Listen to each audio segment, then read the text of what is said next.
उम्रम सत्यम सर्वदा। अगर मेरी आवाज आ रही हो तो जरा हाथ उठा दीजिएगा ताकि मुझे आइडिया हो जाएगा। आ रही है? ठीक। रोच रोच प्रेम कमायो,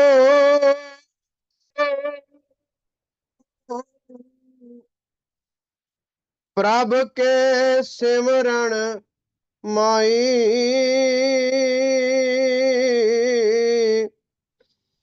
मंगत समा नहीं आएगा जब माटी में लीन समाई। रोच रोच प्रेम कमायो, प्रभ के सिमरण माई, मंगत समा नहीं आएगा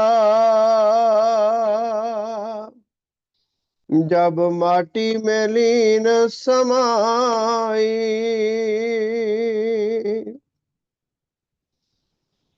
राम चरण मन ऐसे गाओ, मीन नीर जो प्रेम समाओ। चात्रक जो बिलप करी जय,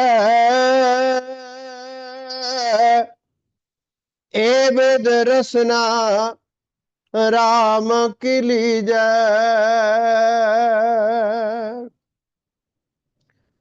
प्रीत कुंज जो निज अंड समाई, लाख जोजन पर सेहत कराई। ए विद प्रीति चरण चित धारो,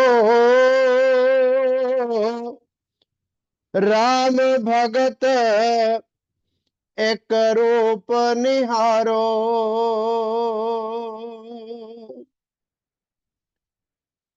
चांद चकोर जो मन सुख पेखै, पल पल चंद्र कला को देखे। स्वाति सीप जो चित्त परिति, खारा नीर नहीं सागर का पीती।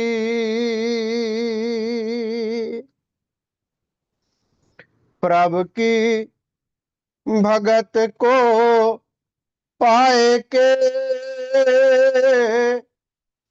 जन्म सुफल कर लीन, मंगत टूटी कर्मगत, निज रूप में कियो बसीना। प्रभु की भगत को पाए के, जन्म सुफल कर लीना, मंगत टूटी कर्मगत, निज रूप में कियो वसीना। ओम ब्रह्म सत्यम सर्वयाधार।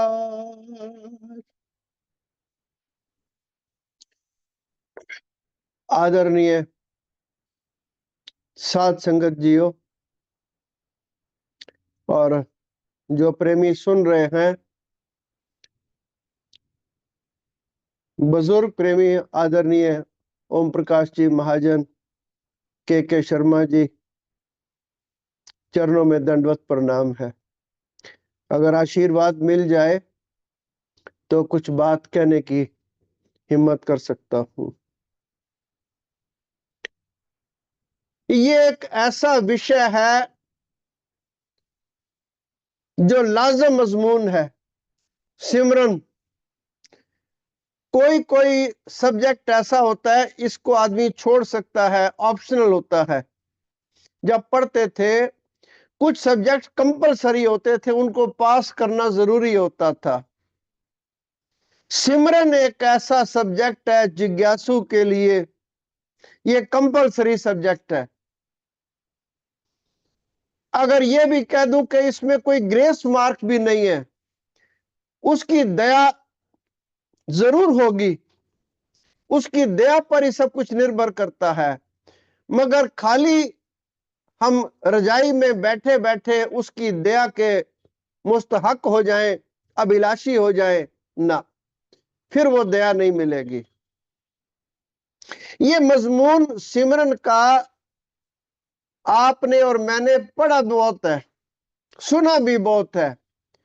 महाराज जी के सदग्रंथ में कोई ऐसा पेज नहीं है जिस पर ईश्वर का सिमरन का जिक्र या चेतावनी ना दी गई हो।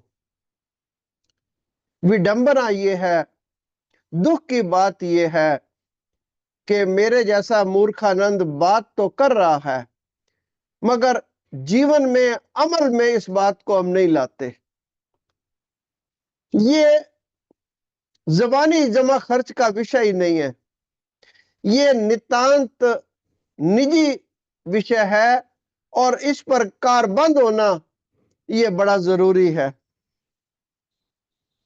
महाराज जी फरमान करते हैं, रुच रुच प्रेम कमायो। रोटी में अगर घी लग जाए तो उसमें रच बस जाता है, उसको आप अलग नहीं कर सकते। वो मुलायम हो जाता है, नरम हो जाता है, खाने में स्वादिष्ट हो जाता है। घी जो है वो आटे में रच गया, बस गया। सलाद आप बनाते हैं, नमक डालते हैं, वो नमक उसमें रच बस जाता है, बाहर नहीं आ सकता। ऐसे ही जीव जो है वो ईश्वर का अंश है, जब तक उसमें ये रच बस ना जाए और उसके लिए कोशां ना हो, इसकी हर कोशिश ना हो, तो महाराज का हुक्म है कि मंगत समा नहीं आएगा। जब माटी में लीन समाई, जब श्वासों की धारा टूट गई, फिर कितना भी जो ज्ञान है वो काम नहीं आएगा। अभी इस बात को सुनना, मानना, उस माफिक अपना जीवन बनाना, ये बड़ी लाजमी चीज है। रुच रुच प्रेम कमायो, प्रभ के सिमरन माई। अब मैंने आपको बता दिया भाई, आटे में नमक घी डाल दो तो रुच गया, सलाद में नमक डाल दो तो उसमें रच बस गया। आजकल मौसम ऐसा है, अदरक बड़ी अच्छी आती है, उसमें नमक डाल दो तो थोड़ी देर में रच बस जाता है। कहते हैं अब इसमें नमक जो है रच बस गया, अब ये खाने लायक हो गया है। ये रचने और बसने को सिर्फ मैं समझ रहा हूं ना, ये इसको हम समझ सारे रहे हैं। हम किस में रचे बसे हुए हैं? परिवार में। इसमें किसी को समझाने की जरूरत ही नहीं है। अपने कारोबार में, अपने बच्चों में हम ऐसे रुचे हुए हैं कि आगे पीछे की, अगली घड़ी की हमें खबर ही नहीं है। उसमें हमें कोई कहने की, समझाने की जरूरत नहीं है। अभी सत्संग खत्म होगा तो अभी हम अपने बच्चों पोतों के साथ ऐसा रच बस जाएंगे कि हाँ है परमात्मा, ठीक है देख लेंगे कल, कोई जरूरी थोड़ी है कि आज ही याद करना है, कर लेंगे, कौन सी जल्दी पड़ी है, अभी तो बड़ी उम्र पड़ी है, अभी तो 17 साल के हुए हैं। महाराज फरमान करते हैं, अगली घड़ी का ना भरोसा नहीं है, और भरोसा नहीं है तो तू जो घड़ी तेरे हाथ में है ना, इसका तू इस्तेमाल कर ले। राम चरण मन ऐसे गाओ, मीन नीर जो प्रेम समाओ।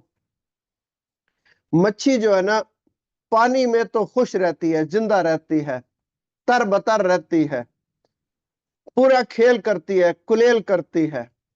मगर पानी से बाहर निकालते ही वो जगाधरी के नजदीक एक दादूपुर पड़ता है, यमुना नदी पड़ती है। कभी कभी हम वहां जाया करते थे पिकनिक के लिए। वहां मछुआरे आते थे, मच्छी पकड़ते थे। जब तक वो मच्छी पानी में होती थी वो बड़ी खूबसूरत लगती थी। पानी से बाहर निकालते ही वो ऐसे पैर इधर उधर सिर मारती थी, बस 2-3 बार सिर मारती थी, फिर वो अपने प्राण त्याग देती थी। मैं जहां मेरा कारखाना है, मैं उधर से गुजरता हूं तो वहां भी मच्छी मार्केट है। वो मछुआरे मच्छी के ऊपर ना दाग को ये आने के लिए कि मच्छी अभी जिंदा है, पानी का छींटा फुहारे की तरह मारते रहते हैं ताकि लगे कि मच्छी ताजा है, जिंदा है। मगर जब वो फुहारा मारना बंद कर देते हैं, वो मछली बेचारी अपना प्राण छोड़ देती है। गुरबाणी ये कहती है कि जैसे मछली को पानी से प्रेम है, उसके बिना वो जीवित नहीं रहती, बस ऐसा प्रेम ना उस परमात्मा के प्रति होना चाहिए। अगर इससे कम है ना, तो जैसे मैंने कहा भाई ग्रेस मार्क नहीं मिलते, भाई इससे कम पे मिलते भी नहीं। एक उदाहरण महाराज जी और दे रहे हैं, चातक जो बिलप करीजै, ए बिद रसना राम की सीजै। चातक एक ऐसा पक्षी है जिसे शायद पपिया भी कहते हैं। वो केवल और केवल बारिश का पानी पीता है। किसी और जल में, वैज्ञानिक यहां तक कहते हैं कि उसको बड़ी साफ सुथरी झील में भी अगर डाल दिया जाए, वो अपनी चोंच बंद कर लेता है, वो पानी वो पीता ही नहीं। तो चोंच बंद करने का मतलब ये उदाहरण इसलिए आया कि हमें तो जहां तहां खाने को मिले, जहां बातें करने को मिले, हम वहां बड़ा मुंह मारते हैं, वहां हमारा बड़ा मन लगता है। और जहां ईश्वर की बात हो, वहां हमें जल्दी जल्दी ना हमारे गोडे भी दुख जाते हैं और हम बाहर की ओर दौड़ते हैं। चातक जो बिलप करीज है, चातक जो है वो वर्षा की जो पहली बूंद आती है ना, उसका पानी पीता है। वो खारा पानी नहीं पीता। समुद्र के नजदीक हो, कहीं भी हो, वो पानी उसको पानी को इस्तेमाल नहीं करता। मैंने आपसे पहले बताया कि वैज्ञानिकों की ऐसी रिसर्च है कि वो अगर उसके साफ सुथरे पानी में भी उसको डाल दिया जाए तो वो पानी का वो सेवन नहीं करता।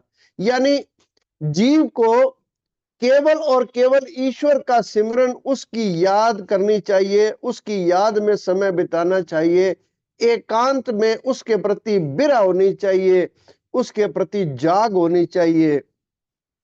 इसके बिना ना बात नहीं बनती। प्रीत कुंज ज्यो निज अंड समाई, कुंज को कुर्जा भी कहते हैं। ये रहती कहीं और है और अंडे कहीं और जाकर देती है। महाराज जी की वाणी फरमान कर रही है, मेरी अपनी कोई इसमें वो बात नहीं है। महाराज जी का जो हुक्म है वो मैं रख रहा हूं, जितनी मेरी को समझ है छोटी मोटी। प्रीत कुंज जो निज अंड समाई, लाख जोजन पर सेहत कराई। ये शायद मलेशिया की ओर या चाइना की ओर इसके रहती है और ये प्रजनन के लिए हिंदुस्तान की ओर आ जाती है। मगर हजारों मील दूर महाराज जी ने लाख जोजन कहा है। 4 पुराने मील का एक जोजन होता है, जो नया मील है इसका नहीं, पुराने जो 4 मील है उसका एक जोजन होता है। गुरबाणी कहती है, जो ईश्वरीय वाणी है, कि लाख जोजन दूर भी उसके अंडे जहां पड़े हो, वो वहां पर उसकी उसकी पालना करती है अपनी प्रीत से। उसके अंडे वहीं पलते रहते हैं। जैसे मुर्गी जो है वो अंडों के ऊपर बैठती है, उसकी गरमाइश से वो अंडे फूलते हैं और फिर उसमें चूजा निकलता है। कुंज एक ऐसा पक्षी है जो लाख जोजन दूर अपनी प्रीत से। अब ये क्यों बात आई कि हमने भी परमात्मा को ना 7वें आसमान पे समझा हुआ है, अंदर नहीं समझा हुआ है तो शारक से भी नजदीक। मगर वो कहते हैं कि इतनी प्रीति होनी चाहिए कि अगर कितने भी दूर आप चले जाएं अपने गुरु से, क्योंकि गुरु और ईश्वर में कोई अंतर नहीं है, गुरु और ईश्वर एक ही बात है। कितने भी दूर आप चले जाएं, आपकी जो प्रीत है ना वो गुरु चरणों में रहनी चाहिए। फिर महाराज फरमान करते हैं, चंद चकोर जो मन सुख पेखे। अब आप देखिए, महाराज जी ने मेरी बुद्धि को राय रास पर लाने के लिए, मेरी अकल ठिकाने पे लाने के लिए कैसे कैसे एग्जाम्पल गुरबाणी में आए हैं। चंद चकोर जो मन सुख पेखे। चकोर एक ऐसा पक्षी है जो हमेशा चंद्रमा की ओर निहारता रहता है। चंद्रमा की जो गति आप जानते हैं, कभी एकादश है, कभी द्वादशी है, कभी त्रयोदशी है, कभी पूर्णमासी है, कभी चांद पूरा होता है और कभी एक ही लाइन रह जाती है जो बड़ी महीन, बड़ी पतली होती है। वो जो चकोर पक्षी है, ऐसा साइंसदान बताते हैं, कुदरत के नियम ऐसे हैं कि वो चंद्रमा को ही निहारता रहता है और उसकी जो किरणें हैं वो ही उसका भोजन है। और जिस दिन पूर्णमासी होती है, ये तितर की एक नस्ल है, जिस दिन पूर्णमासी होती है उस दिन ये बड़ा खुश होता है क्योंकि इसकी भूख तृप्ति हो जाती है। इसमें भी उदाहरण ये आता है कि हमें इधर उधर भटकने की बजाय, अपने मन को यहां वहां लगाने के बजाय कहाँ लगाना चाहिए? ईश्वर के चरणों में। अगर चकोर ऐसा कर सकती है, कुंज ऐसा कर सकती है, मछली ऐसा कर सकती है, तो नालायक ईश्वर ने तुझे बुद्धि दी है, तुझे अशरफुल मखलूकात कहा गया है, तू संसार में कहां उलझा फिर रहा है। एक संत हुए हैं, वो कहते हैं, चिंत खटोला वाण दुख बिरा बिछावन लेफ, ए हमारा जीवना तू साहिब सच्चे वेख। अब हम भी महाराज जी के पास जाते हैं और सोचते हैं, सम्मेलन पर भी गए थे और सत्संग भी बड़े अरसे से हम सुनते आ रहे हैं, हमारे से बड़ा तो कोई भगत पैदा ही नहीं हुआ, हमारे से बड़ा तो सेवक कोई पैदा ही नहीं हुआ। 5 मिनट हम अकेले एकांत में नहीं बैठ सकते, कोई ना कोई बातचीत करने वाला, दिमाग को कहीं और लगाने वाला हमें हर वक्त चाहिए। फरीद साहब कहते हैं, चिंत खटोला, जिस खटोले, जिस यानी छोटी चारपाई में सोता हूं ना, वो चिंता की बनी हुई है। वाण दुख, जो बाण है ना उसके ऊपर जिसका वो मंजा बना हुआ है, वो दुखों की भरी हुई है।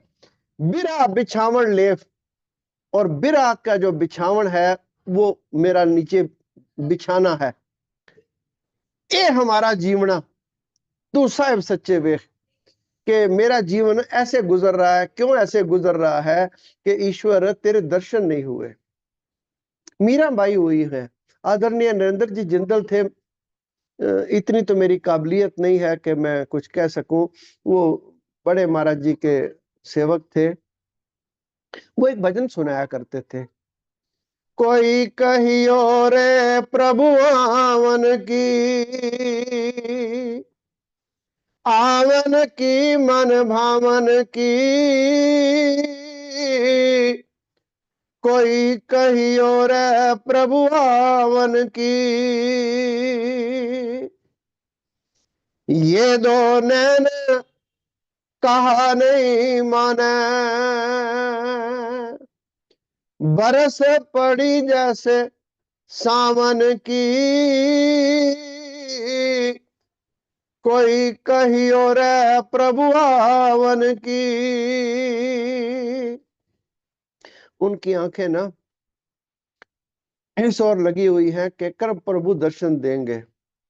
वो कहते हैं, आंखें जो है ना, ये मेरा कहना नहीं मानती, ये ऐसे बरस रही है जैसे सावन में। अब तो बरसात का कोई टाइमिंग नहीं रहा, उसके एडजस्टमेंट में फर्क आ गया थोड़ा सा। हम छोटे थे तो सावन की बरसात ऐसी लगती थी कि जाती ही नहीं थी। उसको जो उसे कणियां कहते थे पंजाबी में, बूंदाबांदी, ड्रिजलिंग, वो ऐसी होती थी कि जाती ही नहीं थी। तो मीराबाई कहती हैं कि ये आंखें जो है ना, जैसे सावन की झड़ी लग जाती है, तो ऐसे ही बिरह में, बैराग में, ईश्वर की याद में ये जो अश्रुपात है ना, ये बंद ही नहीं होता। एक संत हुए हैं, वो फरमान करते हैं, कबीर साहब, सुखिया सब संसार है, जो खाए और सोए, दुखिया दास कबीर है, जो जागे और रोए। हम तो गले तक खा के ना सो जाते हैं, खराटे मारते हैं। वो कहते हैं सुखिया सब संसार है, सारा संसार प्रभु बड़ा सुखी है, खाता भी है और सोता भी है। और ये कबीर एक ऐसा प्राणी है जो इतना दुखी है, जो जागता है और रोता रहता है। रोता क्यों रहता है? कि ईश्वर की याद में, उसकी बिरह में, उसकी तड़प में। अब फिर फरमान करते हैं, सिमरा जीवा विसरा मर जावा, कि अगर उसका मैं सिमरन कर रहा हूं ना, तो फिर मुझे जीवन मिलना चाहिए, और अगर मैं सिमरन नहीं कर रहा हूं तो फिर जीने का कोई फायदा नहीं है। उठ जाग मुसाफिर रे मन मेरे, तू जीवन सार विचार, मंगत पल पल खाट लो, नाम साहेब दातार। उठ जाग मुसाफिर सांझ भई, नित अपने पंध को काट, दिन व्यतीत तो हो रहा, फिर सिर आई रात। ये सब ना मैंने गा दिया, बोल दिया, आपने सुन लिया, मगर असर ना हमारे ऊपर रत्ती भर भी नहीं पड़ता। बस ख्याल आता है कि और जो काम है ये निपटा लेना, फिर बैठेंगे सिमरन जरूर करेंगे। हाल हमारा ये है कि टाइम टेबल हमने खरीद लिया, स्टेशन पर भी पहुंच गए, यानी मानुष का जन्म भी मिल गया, गुरु के दरबार में भी पहुंच गए। अब गाड़ी आ रही है, जा रही है, चढ़ते हम किसी गाड़ी पे नहीं। भगत जी महाराज जी के चरणों में बैठे थे, कहीं जा रहे थे, भगत जी टिकट लेकर आए। महाराज ने कहा, प्रेमी क्या लेके आया? कि महाराज टिकट लेके आया हूं रेलवे का। वो कहने लगे, जीवन में भी ना नाम रूपी टिकट को संभाल कर रखना, सफर आसानी से कट जाएगा।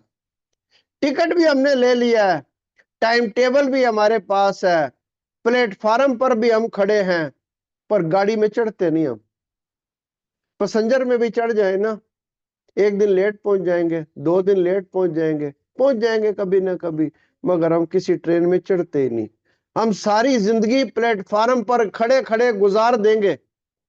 अब आप ख्याल करें कि कोई ऐसा मुसाफिर हो जो सारी उम्र प्लेटफार्म पर खड़ा ही रहे, ट्रेन पर चढ़े ही ना।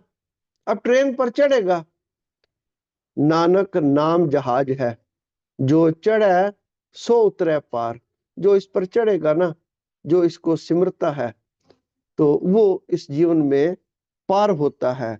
और जो बैठा बैठा ना, कहते हैं, जिन खोजा तिन पाया, गहरे पानी बैठ मैं बपुरा बूढ़न डरा, रहा किनारे बैठ। समुद्र में जरा गोता गहरा लगाओ ना तो कुछ न कुछ हीरे ज्वारात हाथ लग जाते हैं, कोई ना कोई चीज हाथ लग जाती है। और अगर छलांग लगाओ ही ना, किनारे पर ही बैठे रहो, देखते रहो कि कीड़े आ रहे हैं जा रहे हैं, मछलियां आ रही हैं जा रही हैं, ना, गहरा गोता गोता लगाना पड़ता है।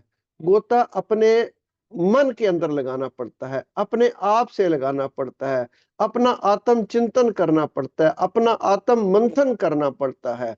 ये रगबत ना हमने नहीं डाली। और मुश्किल की बात यह है कि इसका हमें पश्चाताप भी नहीं होता। जिस चीज का जीवन में पश्चाताप हो जाए उस घड़ी से सुधार शुरू हो जाता है। तो आदरणीय प्रेमियों, मैं ऐसे बोलता चला गया, कई गलतियां कर गया हूँ, माफ करना। पर अगर कोई महाराज जी की बात आपको ठीक लगी हो तो उसे जीवन में अपनाने का प्रयत्न करना। ओम ब्रह्म सत्यम सर्ववाद।